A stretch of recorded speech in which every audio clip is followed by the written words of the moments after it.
రాజధాని నగరంపై తెలంగాణ సీఎం రేవంత్ రెడ్డి ప్రత్యేక దృష్టి సారించారు.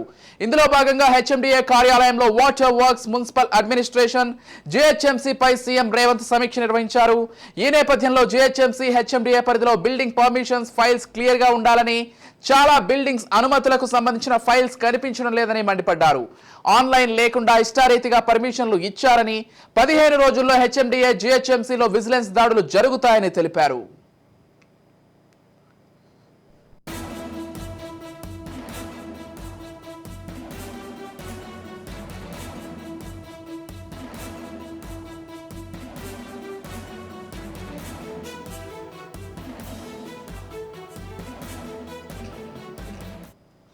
ఆన్లైన్లో లేకుండా ఇచ్చిన అనుమతుల జాబితా తయారు చేయాల్సిందేనన్నారు. హెచ్ఎండిఏ వెబ్సైట్ నుంచి చెరువుల ఆన్లైన్ డేటా ఎందుకు డిలీట్ అవుతోందని మండిపడ్డారు. 3500 చెరువుల డేటా ఆన్లైన్లో ఉండాల్సిందేనని, చెరువుల ఆక్రమణకు గురి కాకుండా వాటి వద్ద తక్షణమే సీసీ కెమెరాలు ఏర్పాటు చేయాలని ఆదేశించారు.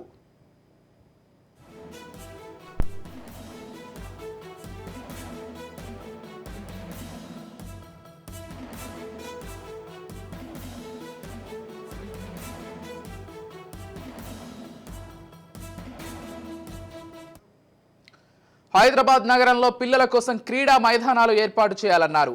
కొత్తగా ఏర్పడిన 85 మున్సిపాలిటీల్లో కమిషనర్లు లేకపోవడంపై సీఎం రేవంత్ రెడ్డి ఆశ్చర్యం వ్యక్తం చేశారు. ఆర్థిక శాఖ ప్రత్యేక ముఖ్య కార్యదర్శి రామకృష్ణరావు మాట్లాడిన సీఎం, గ్రూప్ 1 అధికారులు కమిషనర్లుగా ఉండేలా చూడాలని ఆదేశాలు జారీ చేశారు. కొత్త కార్పొరేషన్లకు ఐఏఎస్లను కమిషనర్లుగా నియమించాలని సూచించారు. అదేవిధంగా మున్సిపాలిటీల్లో పనిచేసే మున్సిపల్ వర్కర్లకు ప్రమాద బీమా కల్పించడంపై అధ్యయనం చేయాలని ఆదేశించారు. జీహెచ్ఎంసీలో వయస్సు పైబడిన కార్మికుల స్థానంలో వారి కుటుంబ సభ్యులకు అవకాశం ఇవ్వాలని సూచించారు. ఆస్తి పన్ను మదింపు కోసం డ్రోన్ కెమెరాలను ఉపయోగించేందుకు అధ్యయనం చేయాలని, హైదరాబాద్లో ప్రైవేట్ సెక్టార్లో మల్టీ లెవెల్ పార్కింగ్ ఏర్పాటు చేయాలని సీఎం సూచించారు. ఇక ఇదే అంశాలకు సంబంధించి మరింత సమాచారం అందించడానికి మా ప్రతినిధి విక్రాంత్ ఫోన్ ద్వారా సిద్ధంగా ఉన్నారు. చెప్పండి విక్రాంత్.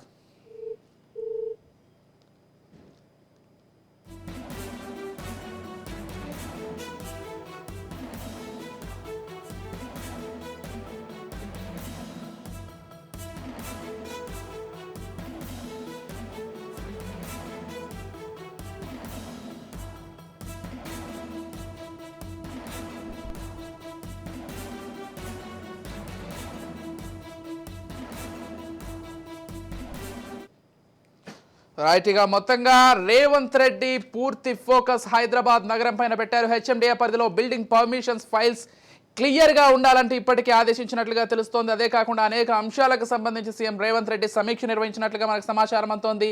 దీనికి సంబంధించిన తాజా అప్డేట్స్ అందించడానికి మా ప్రతినిధి విక్రాంత్ ఫోన్ ద్వారా సిద్ధంగా ఉన్నారు. చెప్పండి విక్రాంత్.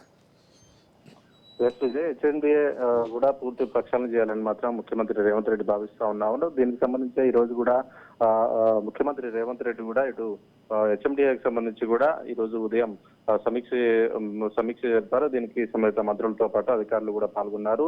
ప్రధానంగా కూడా ఇటు హెచ్ఎండిఏ సంబంధించి కూడా విజిలెన్స్ అధికారులు విజిలెన్స్ దాడులు చేపట్టాలనేసి కూడా గత 5 రోజుల కింద కూడా చెప్పిన నేపథ్యంలో కూడా దాదాపు 50 మంది స్పెషల్ టీమ్ తో కూడా ఈ రోజు ఓవైపు ముఖ్యమంత్రి రేవంత్ రెడ్డి ఇటు హెచ్ఎండిఏ పై సమీక్ష నిర్వహిస్తున్న సమయంలోనే ఇటు విజిలెన్స్ కూడా దాడి చేశారు. మరోవైపు ఇటీవల అవినీతికి పాల్పడినటువంటి బాలకృష్ణపై మాత్రం అతను గతంలో ఏదైతే 150 ఫైళ్లకు పైగా కూడా అనుమతులు ఇచ్చిన నేపథ్యంలో కూడా ఆ ఫైళ్లను పరిశీలించే క్రమంలో కూడా హెచ్ఎండిఏలోని గట్కేసరి కావచ్చు, శంషాబాద్, శంకర్పల్లి జోన్లకు చెందినటువంటి ప్లానింగ్ అధికారులు ఏపీఓలను కూడా తమ వద్దకు రప్పించి పలు అనుమానితులపై కూడా ప్రశ్నల వర్షం కురిపించారు. ముఖ్యంగా 2018 నుంచి కూడా 2023 వరకు పనిచేసినటువంటి హెచ్ఎండిఏ మాజీ డైరెక్టర్ శివబాలకృష్ణ హయాంలో ఇచ్చినటువంటి హై రైజ్ భవనాలను అనుమతిపై కూడా ఏసీబీ అధికారులు దృష్టి సారించారు. ఓవైపు విజిలెన్స్ సోదాలు కొనసాగుతుండగానే మరోవైపు హెచ్ఎండిఏ పై సీఎం రేవంత్ రెడ్డి కూడా సమీక్ష నిర్వహించాడు. హెచ్ఎండిఏ వ్యవహారంపై కూడా సీఎం సీరియస్ అయ్యారు. పెద్ద ఎత్తున అక్రమాలు జరిగినట్టు కూడా గుర్తించిన నేపథ్యంలో కూడా ముఖ్యమంత్రి రేవంత్ రెడ్డి కూడా ఇటు విజిలెన్స్ విచారణతో నిగ్గు తేల్చాలని కూడా నిర్ణయం తీసుకున్నారు. సీఎం సమక్షంలోనే ఇటు దాడులపై కూడా మరోవైపు ఆరా తీస్తూనే Vikrant. Right, thank you Vikrant.